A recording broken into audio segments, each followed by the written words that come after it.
episode 120 of BigRedBarel Geek Speak, your place for all your nerdy needs on BigRedBarel.com. I am your host, Lauren, the badass of Borderlands, and with me, as always, is the Baroness of Butts, Alan Marsanti Alex. Zero dark butts.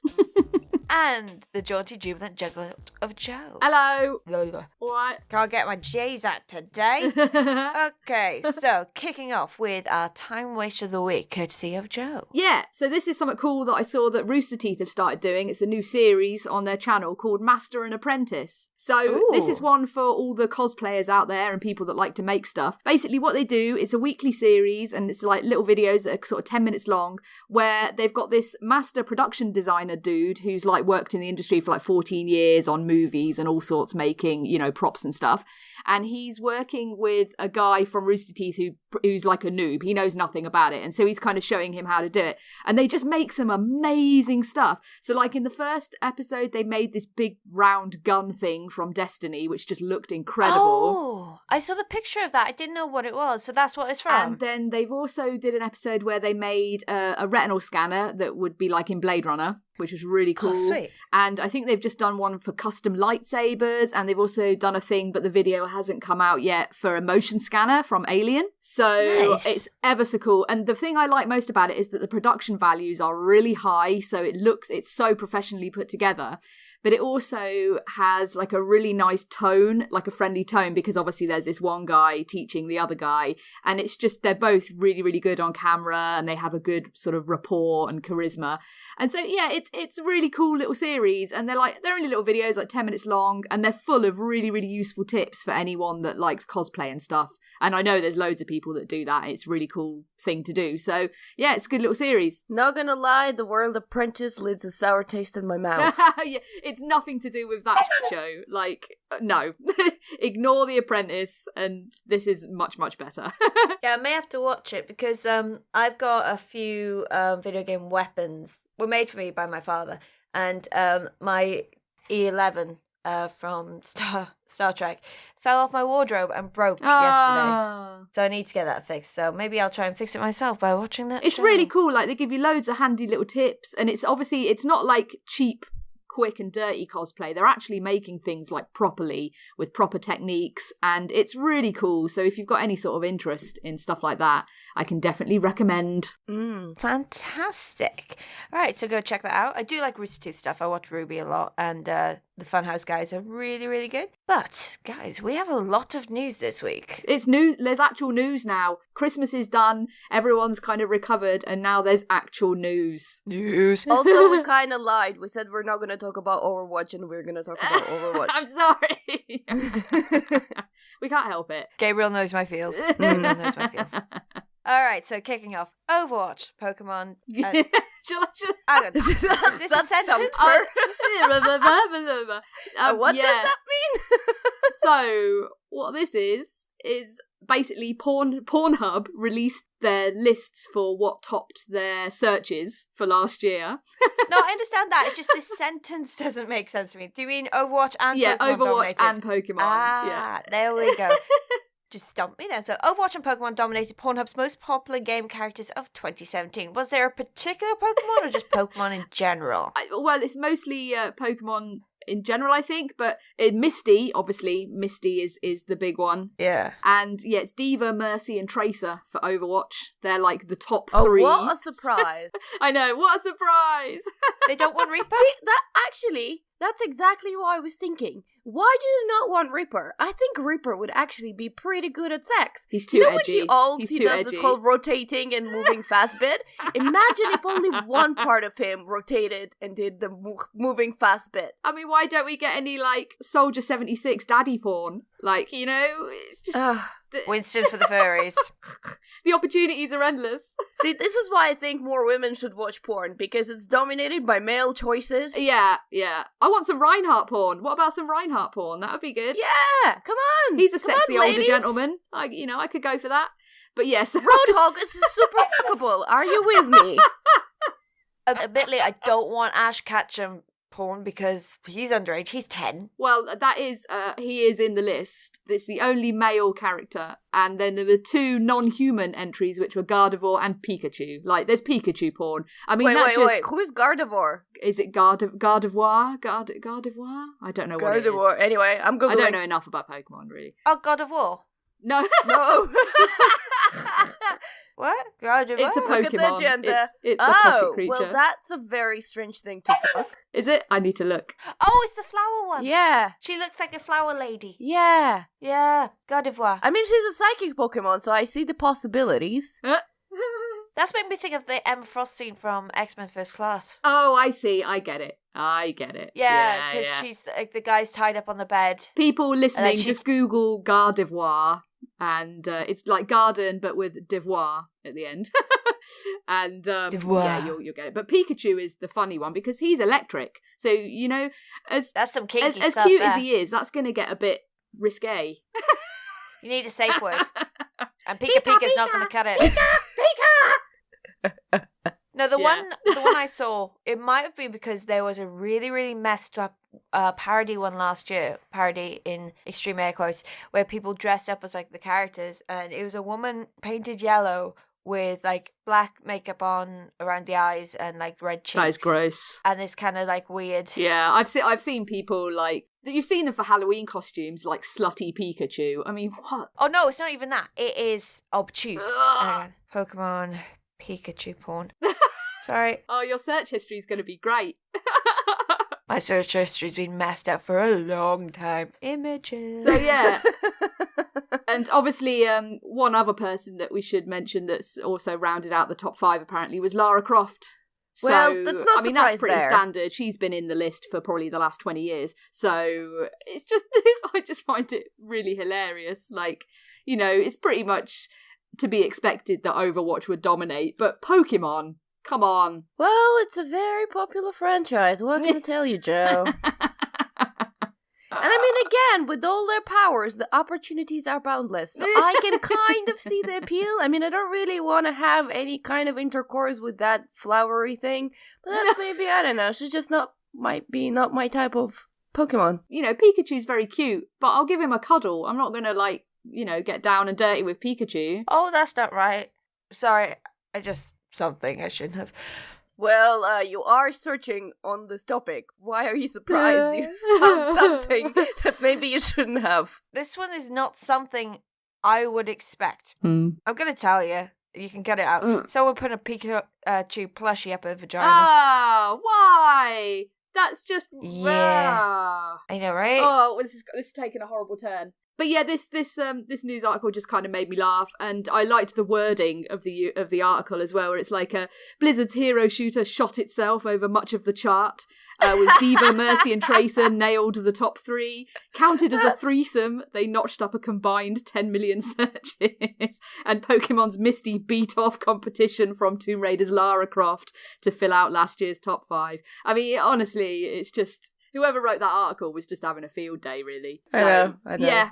So there you go, Pornhub, not, you know, they fail to surprise us yet again.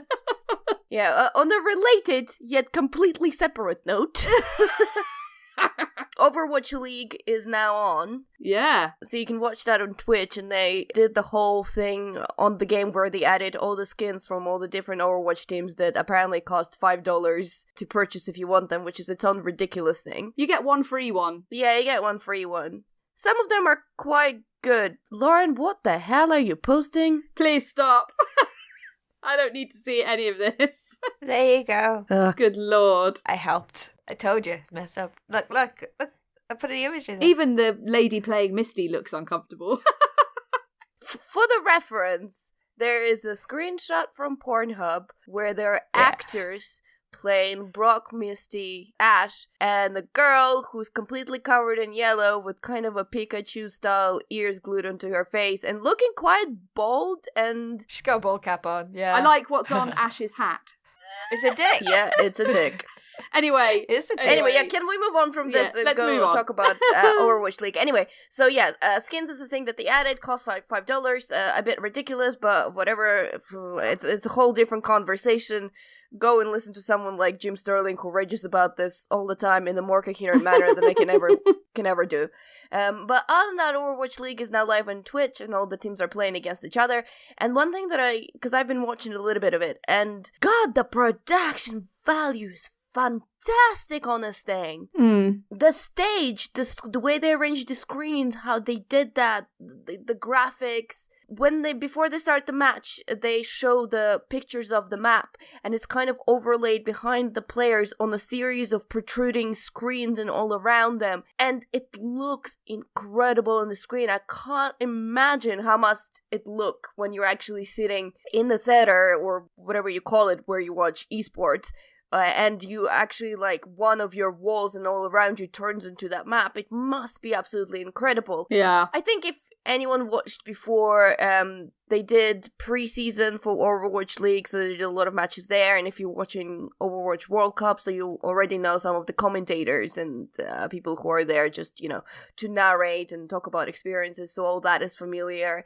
And obviously some of the teams, I watch Overwatch World Cup, so I'm familiar with some of the players who are there and playing. I've realized that I've kind of cheated, because I've decided, I really like Seoul Dynasty, who are obviously the South Korean team. And I think it's a little bit cheating, because South Korean team, have dominated both World Cups. They have got the best Overwatch players. They're fantastic. But they have Ru Jae-hong, and Ru Jae-hong is fantastic.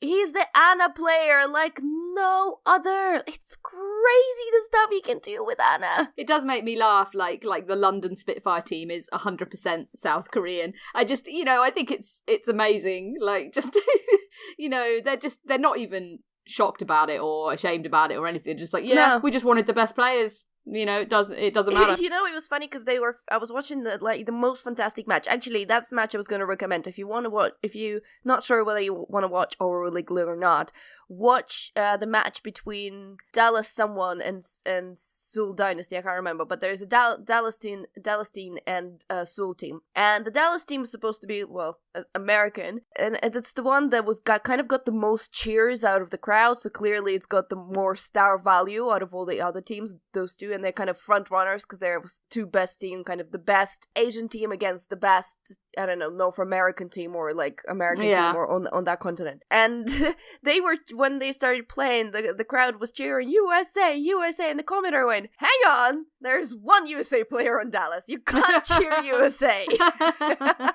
Yeah. So, I mean, how, like, with regards to the commentators and stuff, obviously Overwatch is incredibly fast moving, and I think sometimes streaming it in sort of like competitive formats like this, like pros and stuff, is actually quite hard to follow, and a lot of it really hinges on how good the commentators are. So I'm guessing they're pretty good in terms of like telling you what's going on and giving a good overview. To be fair, the production value in this thing is so good. They have so many different perspectives of the match. They have the top down where they just show where all the players are on the map. They can go into first person view, third person view. They can show you like all that. They do very good job of picking up interesting fights as they're happening on the map.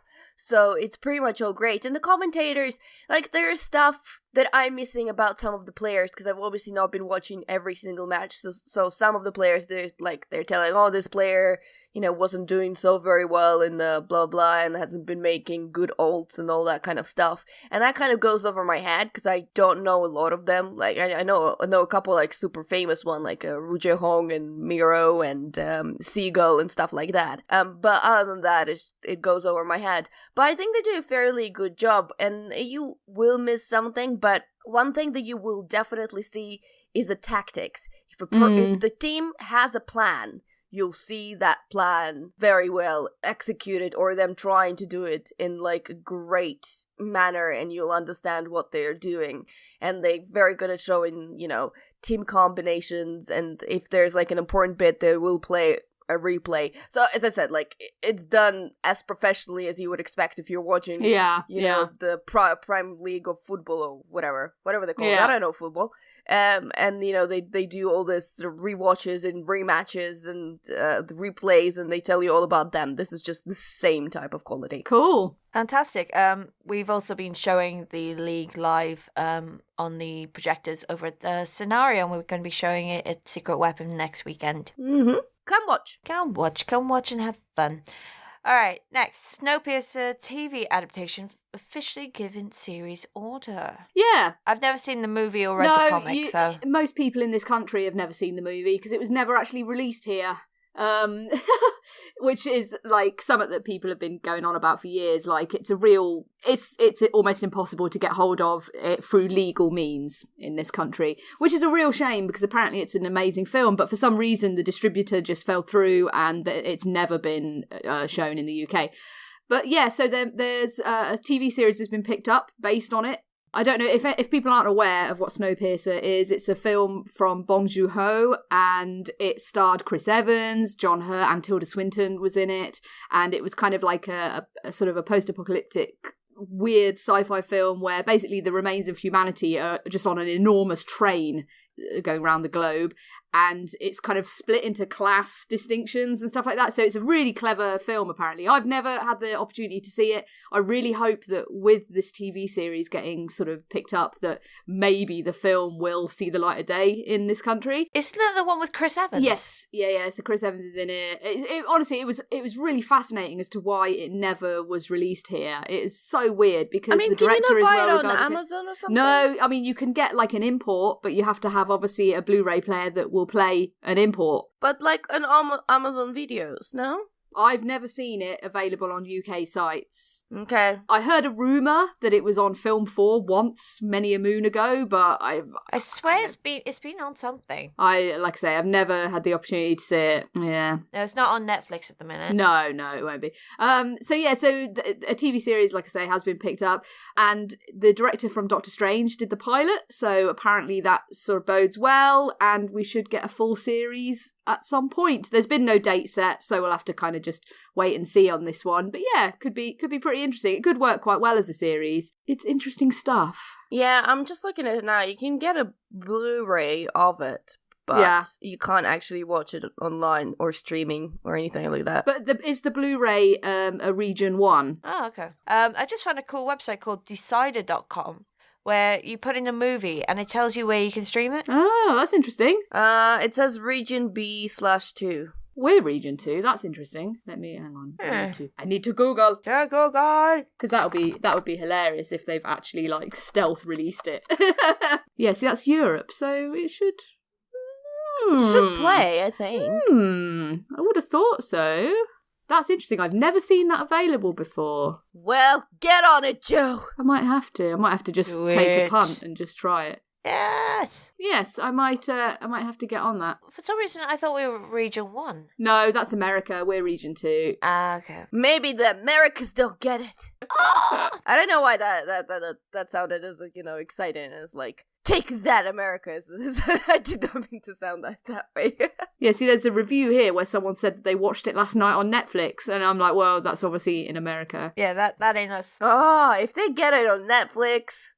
We don't. How dare they? I know. Yeah, I don't like that, like, there's such a differentiation in stuff on Netflix. Yeah, I mean, it would be quite nice to kind of, have a bit of sort of parity between countries, like things like The Big Sick, that's on Amazon Prime in America right now, but not in the UK. It's like, come on, please. But it's all the different licensing thing. It's a whole different nightmare. Snowpiercer looks super cool just from the cover and from what you read about it. And is it based on a book or a comic book? I feel like I've heard this name before. Yeah, it's a comic book. All right. Next up, 2018 BAFTA nominations announced, which includes much surprise, The Shape of Water. Yes, of course. Which isn't out yet, but I do know there's going to be a promo event in King's Cross. Yeah, we have to wait till February for The Shape of Water. There's a promo event in King's Cross in London from the 9th of February to the 14th of February. So if you want to go check out cool stuff for Shape of Water, it'll be up there. Hint, hint. He won a Golden Globe after Natalie Portman famously said... about the all-male category. Yeah, she's got a point. She's got a point. She's got a point, and BAFTAs haven't really changed anything, because if you looked at their directors' nominations, they're all men again. Yes, they are, which is a shame, but, at least there are some good names in there. So, obviously, the great Denis Villeneuve is in there, Christopher Nolan, Guillermo del Toro, Luca Guadagnino, and Martin McDonagh, which I think, to be honest, this year, more than any of recent memory, and I'm thinking of like ahead for Oscars as well, this year is really tough to call. Like, there's some incredible films all in there. I think the BAFTAs have dropped a step, apparently, from what I've heard, with nominating Darkest Hour in Best Film, and I feel like that's possibly only in there because it's a British film, because I've heard that it's not really, apart from Gary Oldman's performance, that it's not actually really that great. Yeah, I've only heard about Gary Oldman, and he's apparently fantastic. Yeah, I mean, Gary Oldman will probably walk it for Best Actor, I think. I think people have wanted... Oh, he's fabulous. They've wanted an excuse to give him a BAFTA for a long time. It's kind of... Give him all the awards. Yeah. He's brilliant. But what is quite nice is that Daniel Kaluuya has been nominated for Best Actor for Get Out, and that's lovely, really, just that he's fantastic. That he's been nominated and recognised for that performance, because it is a great performance. He was nominated for Golden Globes as well. That went to Gary Oldman, so I don't think this is happening for him again. And it's actually, I do want to speak a little bit about Golden Globes, because they just happened before the BAFTAs. Yeah. And from I've got a couple of points. But one point, I'm just looking at the all nominations, and obviously there are all nominations for Golden Globes and all nominations for BAFTAs. Mm-hmm. And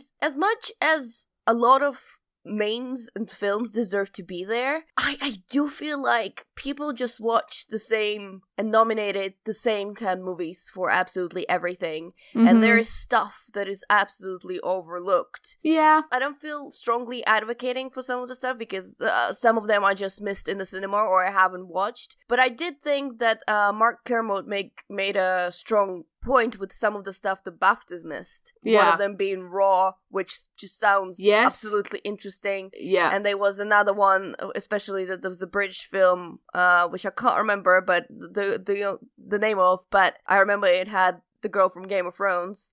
Oh, yeah. This is my compass. Yeah, I know the one you mean. I mean, the thing is, like, with all awards seasons, it's it's more to do with campaigning and money and influence than anything else. So that's why at the Oscars you'll have travesties where films like Titanic win instead of, Pulp Fiction or whatever.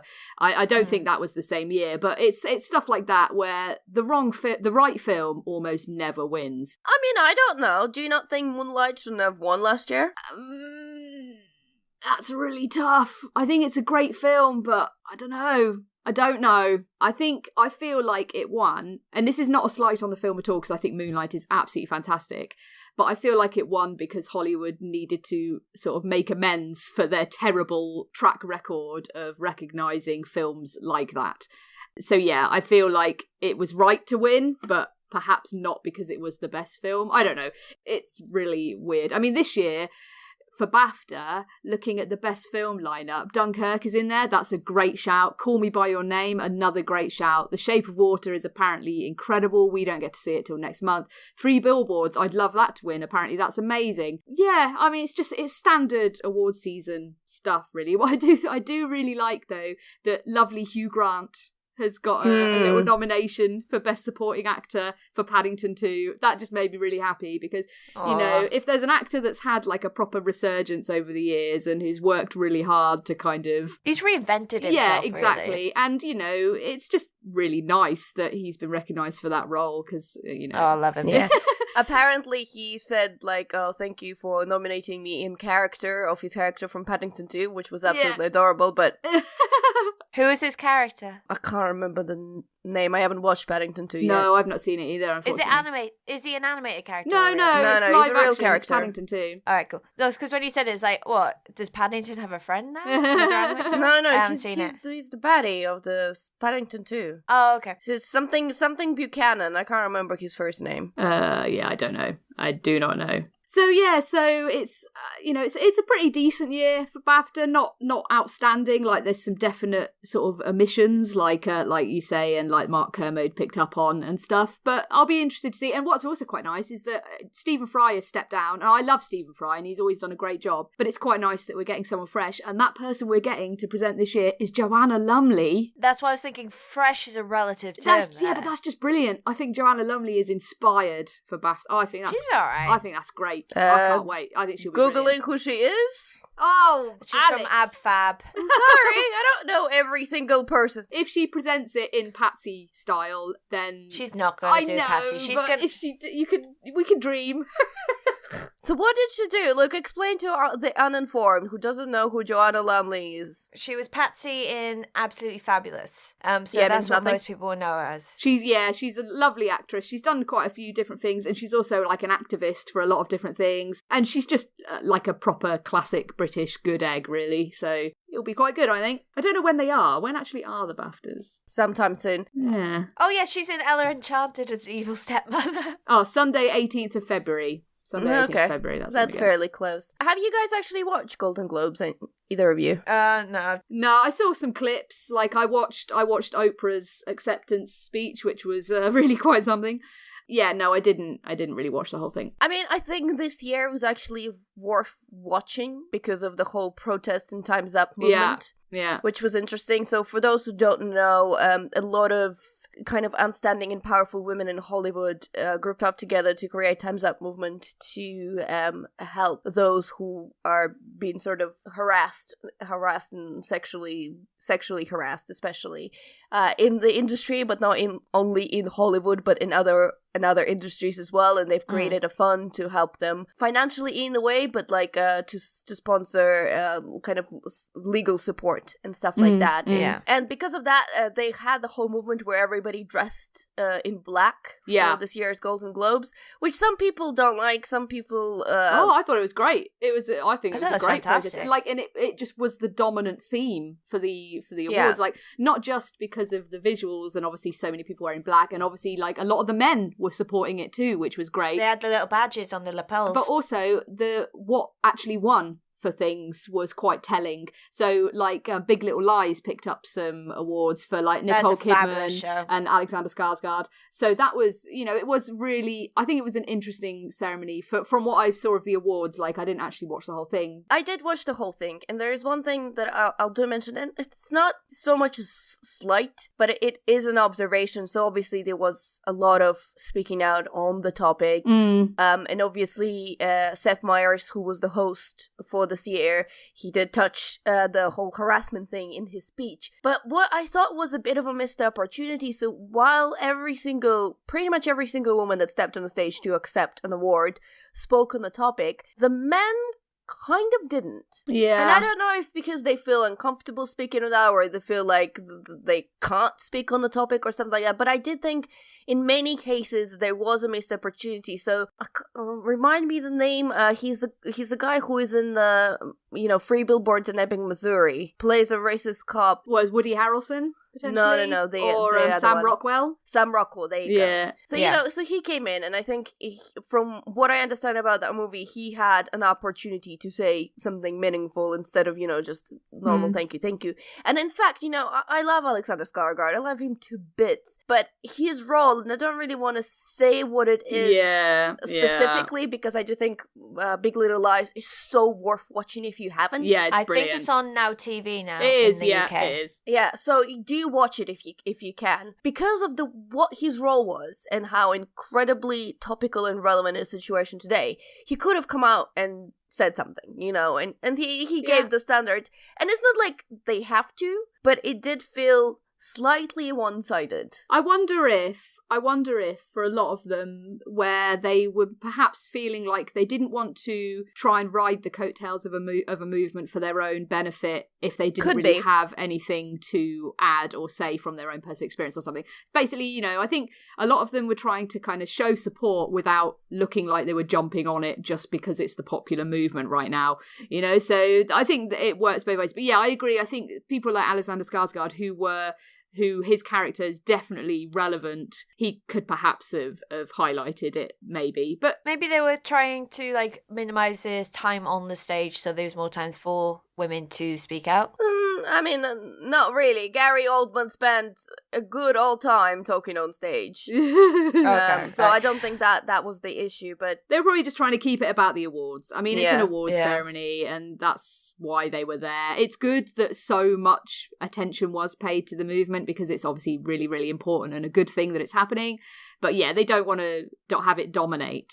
And another thing, and this, of course, is all rumors and kind of empty sayings, but I think there is a very high chance that some people wearing that Time's Up badge were harassers themselves and just almost didn't come out certainly. as well. Almost and that's certainly. the thing to keep in mind as well. There's more things coming out, and what was it about Dan Harmon yesterday or something like that? Dan Harmon, He tanked the career of a female employee who resisted his advances. Is that it now? There's apparently a little bit more to it like that he spoke to her. And there's James Franco at the minute as James well. Franco. I mean, the thing with Dan Harmon that's quite good is that both parties have acted in a very mature and fashion with great integrity, and Dan Harmon's apology, out of all the apologies we've seen, is the one that rings the most true. He's actually said what happened. Yeah, and he's owning it, and he's not trying to make excuses for it, and it's so there's kind of like, yes, it's horrible that he was like this and that was something he's done, because obviously we're big Dan Harmon fans and we don't want that to be part of who he is. But yeah, it's at least he's owned it and is apologising for it, and hopefully both parties will be able to move forward and stuff. But yeah, James Franco's just a knob. Well, the important thing is that she went on Twitter later on, and I apologize because I don't remember her name, but I have read her thread, and she's forgiven him. Megan Gans. Yeah, that's it. Probably, Megan yes. Gans. That's the one. That is her name. And I think the very important thing to note there is that if you did something like that, it's not like there is absolutely no way back. Because I think that shows that if you truly apologize and you truly understand what you've done wrong, and you truly go forth knowing that this is something you will never do again, that you can't do ever again, that there is, it's not like you're gonna become a social pariah. I mean, there'll still be people who are unhappy with you, but there is, if you approach it in a correct way, and if you're honest about it, and if you understand, then there is a way to come back, and there is a way Megan did. She said, I forgive you, and I'm really happy that you have apologized, and it's fine. She stated on Twitter, so she was calling it a masterclass on how to apologize. He's not rationalizing or justifying or making excuses. He doesn't just vaguely acknowledge some general wrongdoing in the past. He gives the full account, because he was the one that kind of instigated saying, like, some vague tweet at New Year saying, like, he's promising to be not being an asshole. She called him out, and he did the full apology. And she goes on to state on Twitter, this was never about vengeance, it's about vindication. That was why it didn't feel right to accept his apology in private, brackets, although I did that too, because if any part of this process should be done in this light, it's the forgiveness part. And so at Dan Harmon, I forgive you. Yeah, so it's kind of like, that was a couple of days ago, the opportunity to make restitution and for something potentially good to come out of it, in terms that people will obviously see that do the right thing, own your mistakes, make things as better as you can, and make an acknowledgement and things like that. So as horrible as it is that he did this, it's at least it's ended in a way that is better for both parties. But yeah, I mean, the James Franco situation is just abhorrent, and the fact that he won't even... He just will not acknowledge any wrongdoing in any form, and he's just such a douchebag. So, yeah. I completely missed the James Franco bit. Oh, he's been accused by five different women of, like, assault and harassment and all that stuff. Yeah, and he's just like, nah, don't want to talk about it. Really, really helpful. Fantastic. Oh, well. Let's move on to better news. Yes, let's. Okay, positivity. Black Widow. That's the Black Mirror spin-off series. Yeah. I watched all of Black Mirror, like, pretty much directly after we recorded the episode last week, and yours? Love it. Black Widow standalone movie is in development. Took them bloody long enough, didn't it? I know, right? Bloody hell. So, Jack Schaefer penning the script. I'm guessing there's no date at the minute. We're in the third. I think it's early days. What I think is potentially interesting about this is that obviously there's going to be Infinity Wars, And obviously, I say obviously, but potentially it's gonna be a bloodbath. And I don't think that having Black Widow standalone movie necessarily says that Scarlett Johansson will be saved and she'll survive this. I think it can be a completely different Black Widow and it'll be fine. It'll be an origin movie. I think it's going to be a prequel. Yeah. It'll be her time as as an operative, what she was doing. It'll be all that sort of thing. When she got like a uterus removed and all that kind of all that nasty stuff. Yeah. So I think as a ballet dancer. Yeah, I think that's the only way they'll really make it work is to do a proper solid origin story. So like she'll be in at the end probably, and they might get someone else to do her as like a teenage. Possibly, yeah. I mean, we'll have to wait and see. I mean, I think it needs to be Scarlet. Obviously, she is Black Widow. She needs to be the main feature in it. But yeah, it'll be quite interesting to see what story they do tell. I don't necessarily agree because Black Widow, well, there's a whole division of the assassins and people like her. She's not the only one. And I'm pretty sure she does get replaced in comics with someone else. So, to be honest, if Scarlett says, nah, I don't want to do it. I mean, I really like her as Black Widow, don't get me wrong. I think she's, plays Natasha Romanoff really well, even if she can't speak a bloody word of Russian. But, if they say, oh, it's a story about the next Black Widow, I'll be like, yeah, fine, I'm on board. Sure, why not? Tell me the new story of a new Black Widow. I'm good. I'd like to see an origin story, if I'm honest. Yeah, me too. We've only seen like glimpses of where she comes from, and I don't know that much about the character, so it'd be interesting to see. Yes. Right, so that's our news for this week. Let's get into our topics. Alex, I know this title. I can't remember if it's a book or a TV show. Neither of the above. It's a movie! So it's completely wrong. Tell us about it. Isn't it like a war thing? Okay, well, if you don't know what Zero Dark 30 is, I'm gonna explain it to you in a very roundabout, weird way that only I can do. But bear with me. So, basically, one of the things is that over this Christmas break, and some of you know it, but I completely messed up my sleeping schedule. Yeah. So, I now go to sleep at like 3 or 4 a.m. in the morning, and it's a real problem. Hey, you're with me there. I found out that a thing that soothes me into sleep, and it's not like I'm bored listening to it, but for some reason, it's a nice thing to fall asleep to, is listen to various political podcasts. They just send you to sleep. No, I don't find them boring. I usually listen to like 1 40-50-minute episode, and on the second one I fall asleep. But in the first one, I'm completely engaged. I'm just lying in bed there, and it's like, aw, it's a bedtime fairy tale. But it's just really depressing. But I'm okay with it, strangely. Anyway, so I was listening to Pod Save America. Pod Save the World, sorry. Well, I was listening to Pod Save America, but it's a different one. But I was listening to Pod Save the World, and one of the hosts of it, Tommy Vitor, he was a speechwriter for Obama, government. And he had an interview with Michael Morrell, who was a former acting director of CIA. And they talked about their whole catching the Bin Laden mission and how that was done and everything like that. And it's a really fascinating episode if you want to listen. I mean, there's some stuff they obviously can't say, some stuff they can now reveal. So it's a bit, there's a story with some blanks, but I'll take it anyway. And following that, I went on the whole rampage. Actually, Michael Morrell has his own podcast called Intelligent Matters, where he, as a former CIA agent, speaks on the matters of cybersecurity, international politics. If you're interested in that, I do really recommend Intelligent Matters. It's a fascinating podcast. Anyway, I was listening to the story of death of Osama bin Laden. Yeah, that's what I do before bed. Some people listen to different things. Apparently, that's what I do. And following that, I remembered that Zero Dark 30 is in fact a thing. And it is a movie starring Jessica Chastain about how they caught Osama bin Laden.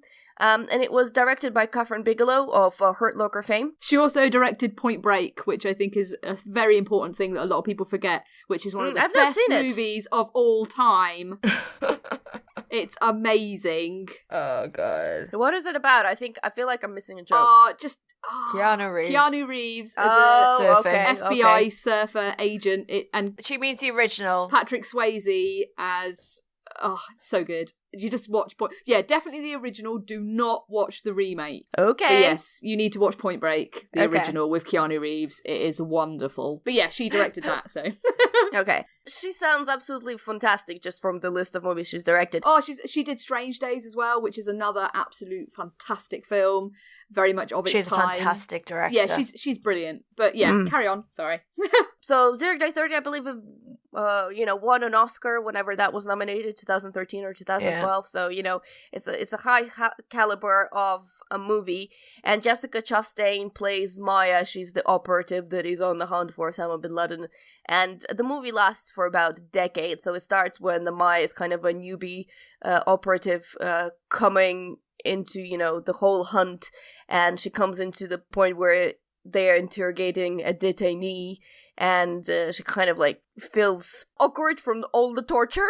How do I put it otherwise? Throughout the movie, she kind of develops more confidence and more certainty in herself.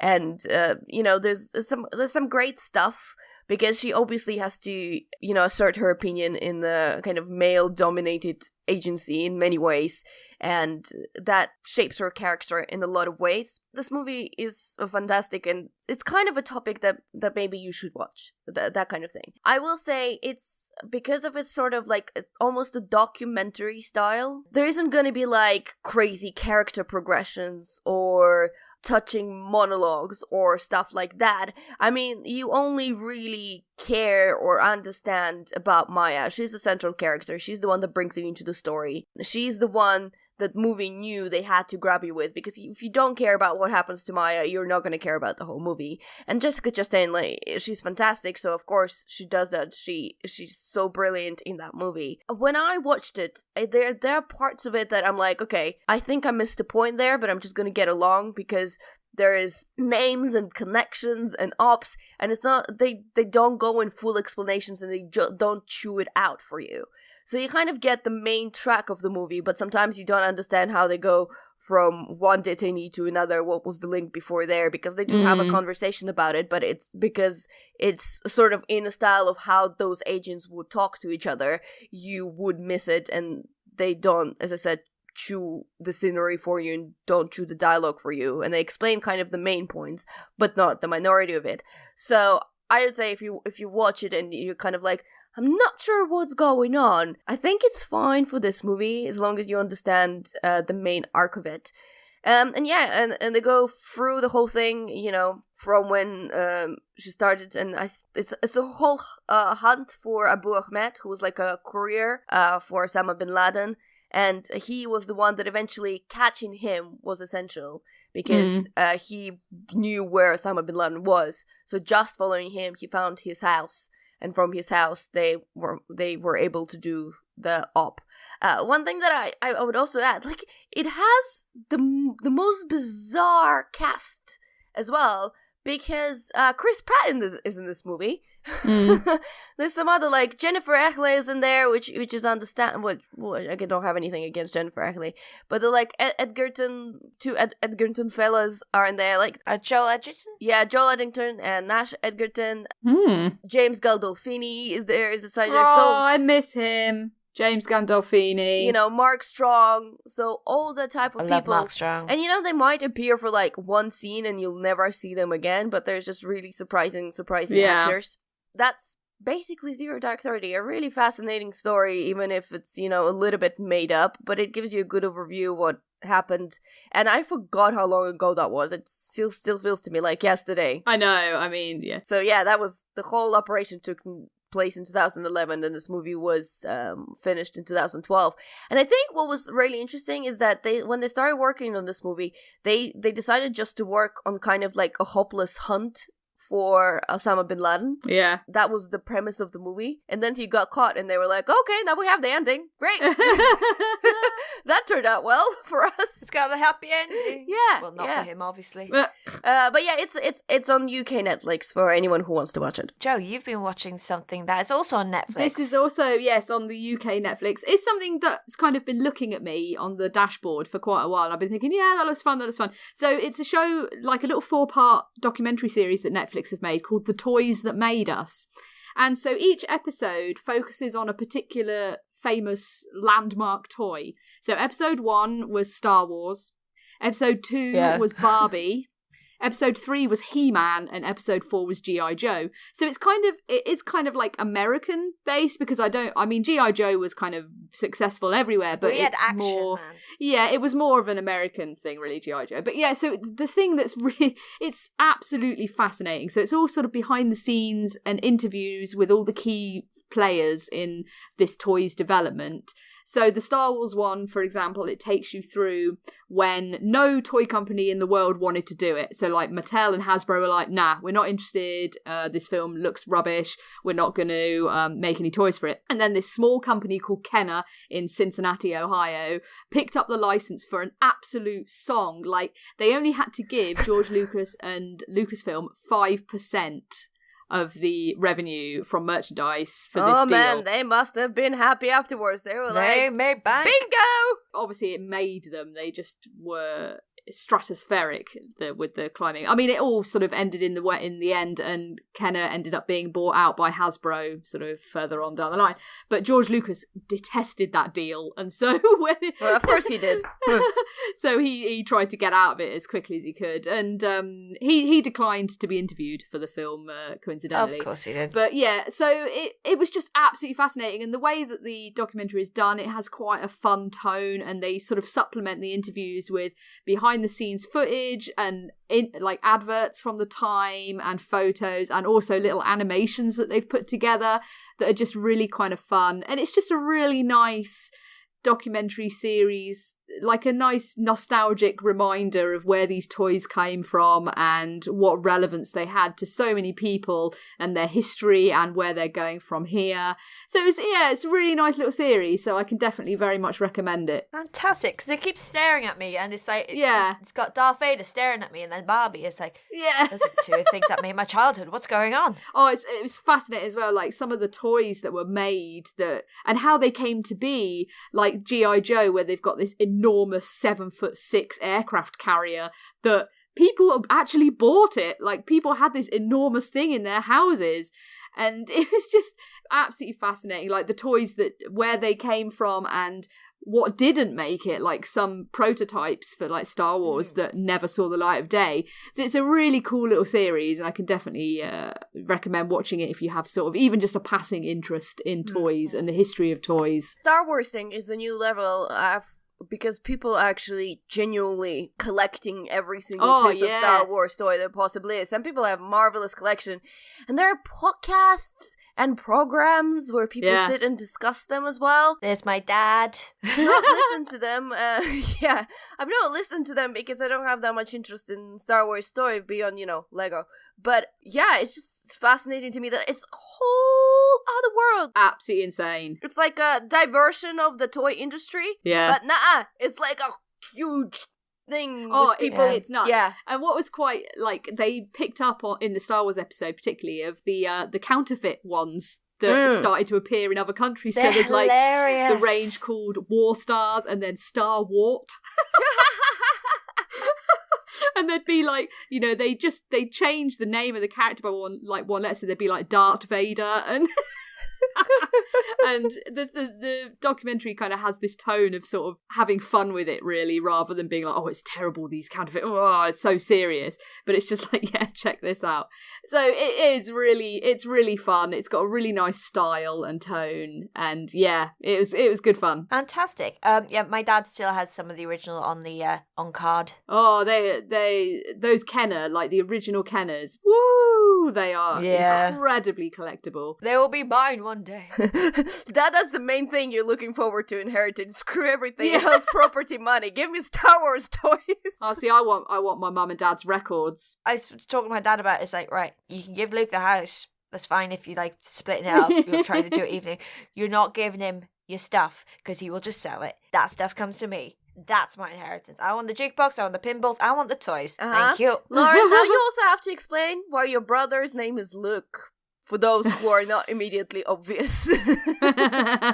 From the lovely little avatar that Monica made me, made all of us, back in the day, you will see a lovely symbol of the Rebel Alliance around my neck. So that was bequeathed to me on my 21st year at my first graduation when I was a marine biologist. So, as you can probably guess, my dad is in love with Star Wars and he's obsessed with it.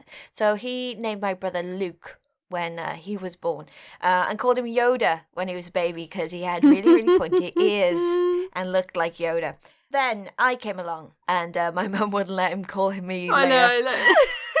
I really wish they had. That'd be amazing.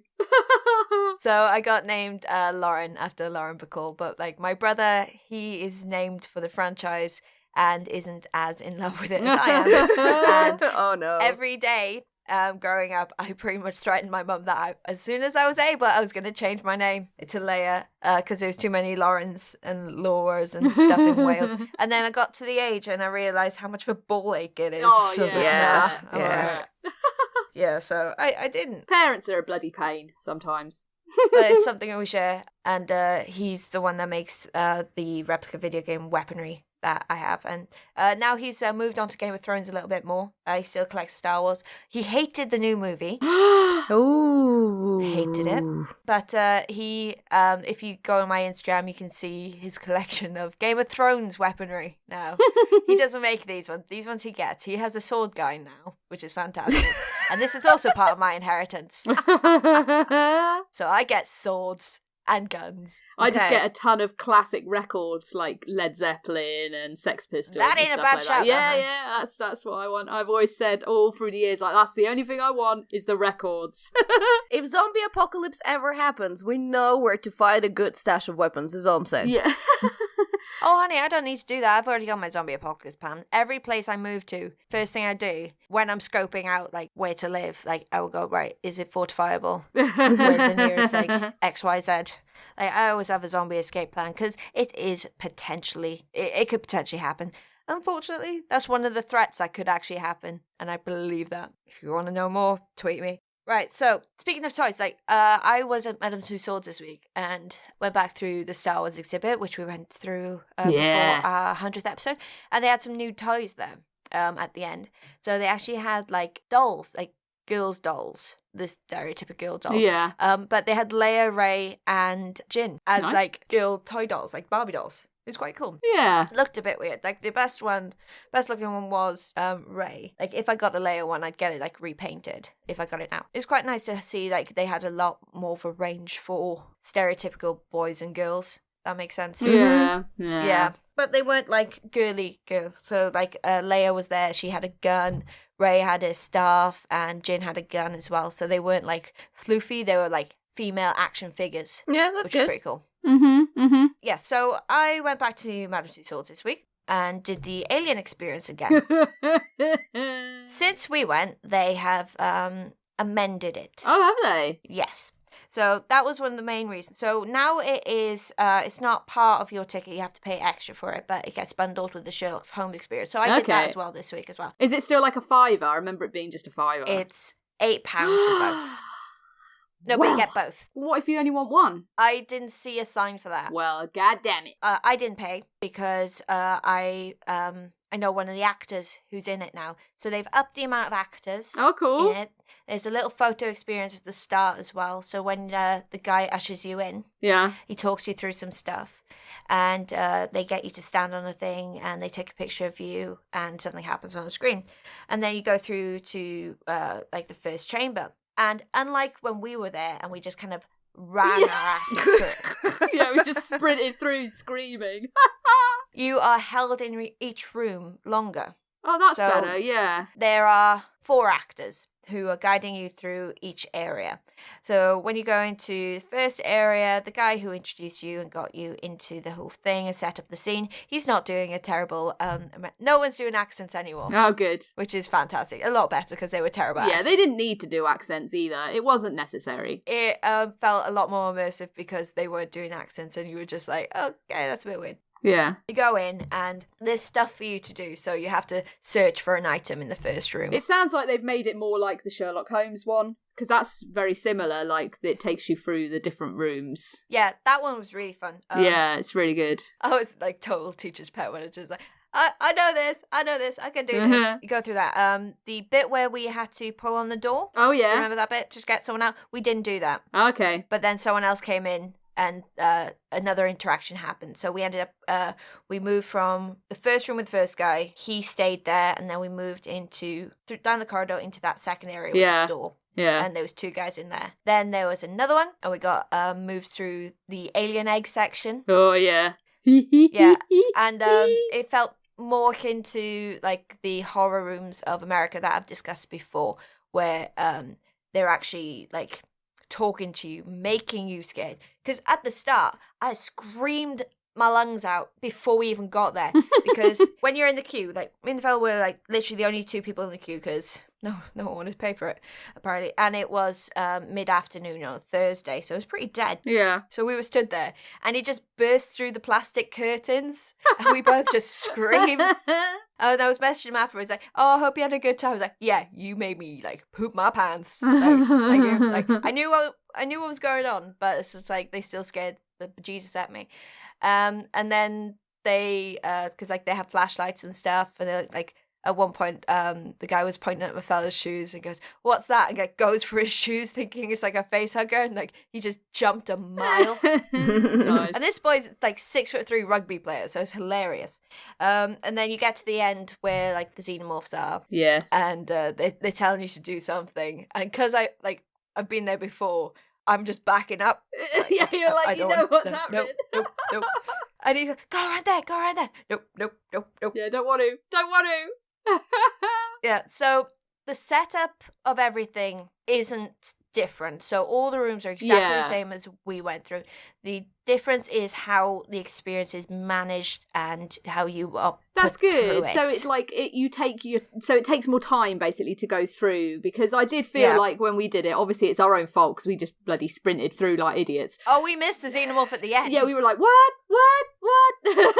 So that's good, really, that they've kind of taken that on board and sort of slowed it down a little bit. So that was really, really fun. Would recommend that. Do you know when it's on until? When does it finish? I think it's permanent now. Oh, really?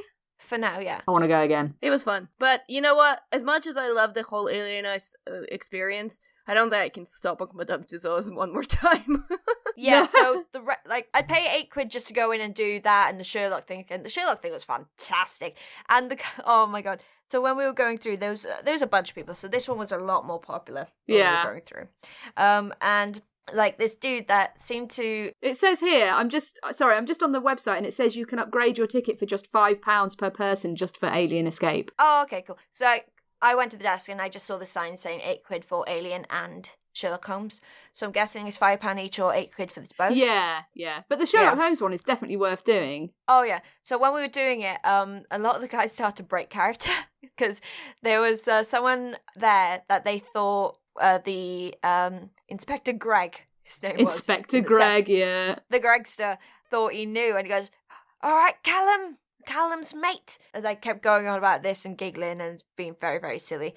And then we get into the lab room, and Gregster introduces him to the scientist, who's really fantastic and wiggly and weird, and I love him. And he was like, "That's not Callum, that's Callum's mate," and starts screeching. And then he just starts himself laughing, and he just keeps breaking. And it's like, I love it when that happens. They just seem to have a lot of fun. Yeah. And when we got to Watson, when Sherlock finally turns up, he's got this belt buckle on, like a modern belt buckle. So Watson starts calling him on that. And then Sherlock starts trying to hide in his cape, and Watson's like, "You okay there, Sherlock? Your body language changed quite a bit. Are you all right?" It is quite good when they pick up on stuff like that. I remember when I did it, we were towards the end, and a couple of like Japanese tourists came through the exit by mistake, like they came into the wrong we bit. had one of those as well. And it was quite funny how the actors sort of played off it. They were like, "Oh, they've wandered onto the moors by mistake. They'll be in trouble if they're not careful." So it was kind of quite good, quite clever, really. Yeah, like we saw that bit. There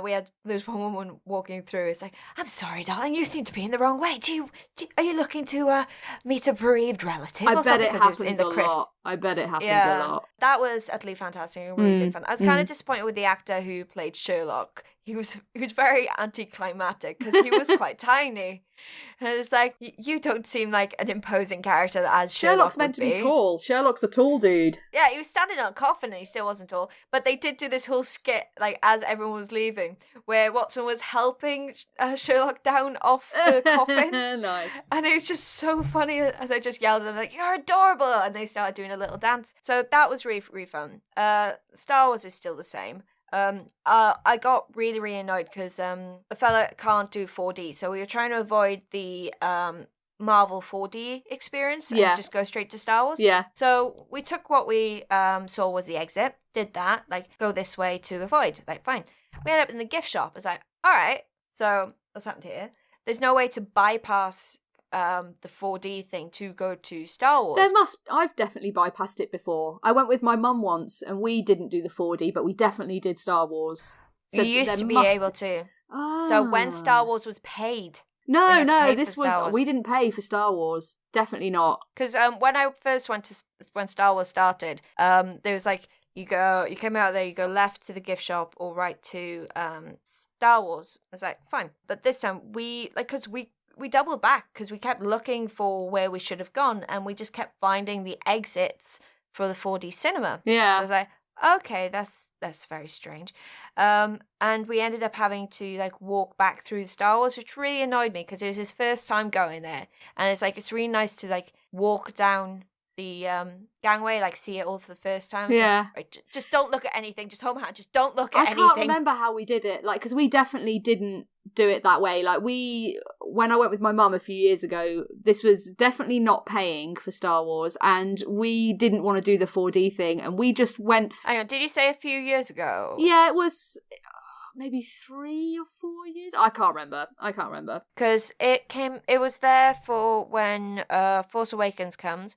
Because I went the same day that I saw Weird Al Yankovic, and that was about 2-3 years ago. I honestly can't remember. Maybe they've changed the layout and stuff to like kind of shuttle people through the gift shop more easily, which wouldn't surprise me. Like we said before, don't want to pay for actual Madame Tussauds. Nope. There's loads of deals. There's plenty of deals for it. Like, but like if we had paid for everything, so it would have cost us 35, like, because we went on the day, it would have been 35 quid per person just for a standard ticket, plus 8 quid each. It is a lot. So that would have been 86 quid for the two of us. I don't think it's worth that. Like, I know you get cheaper if you book in advance. Yeah, and there's loads of like buy one get one free bargains and stuff around, and it's only really worth doing if you've got one of them, I think. Yeah, absolutely. And for people who have similar interests to us, the only things that really of note is the Alien Escape, Sherlock is really fun, and Star Wars.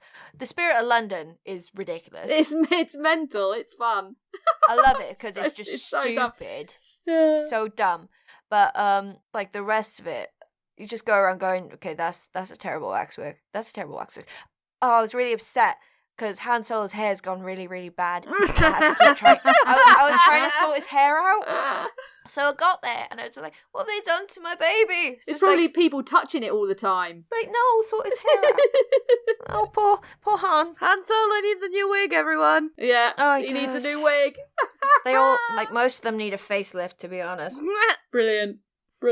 Yeah, but Alien Escape is a lot of fun. It was fun first time, but it's a lot more immersive now. Yeah. Cool. Fantastic. So, you've heard us ramble on for a little bit. Now let's get to the shout-outs. So, we've got shout-out for the one and only Dream Daddy, Gabriel. Dream Daddy, what? No, he changed his name on Twitter.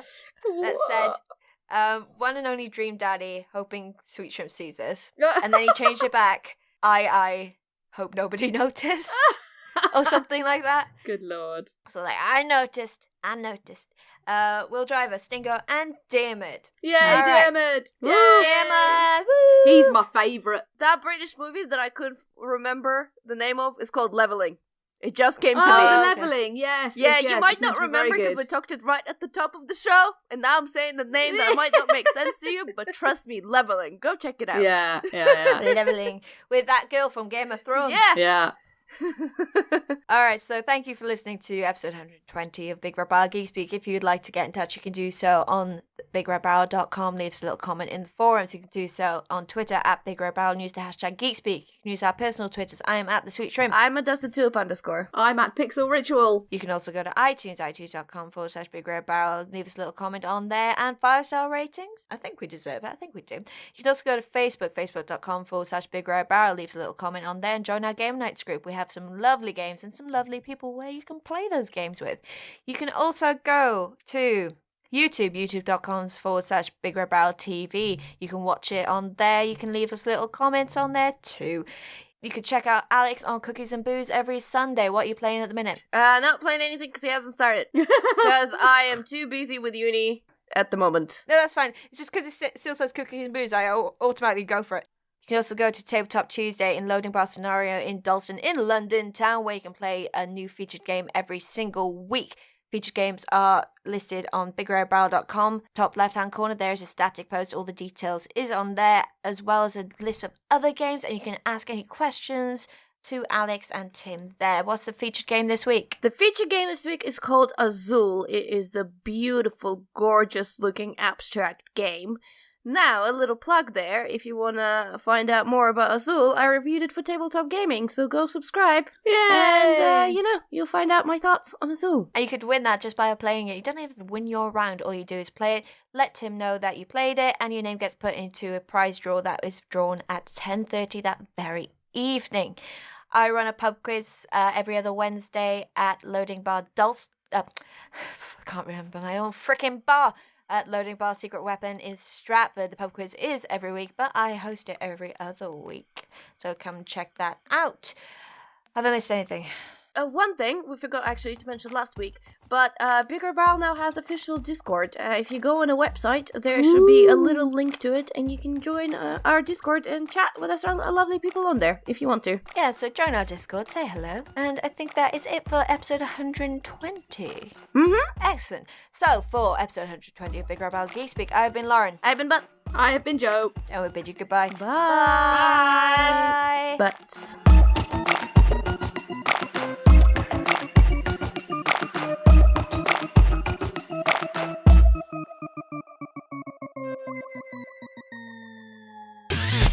You and your ears are quite welcome for the podcasting goodness that you just heard. Why not roll on over to BigRedBarel.com for more podcasts, news, reviews, and videos from the biggest, reddest site on the internet, BigRedBarel.com.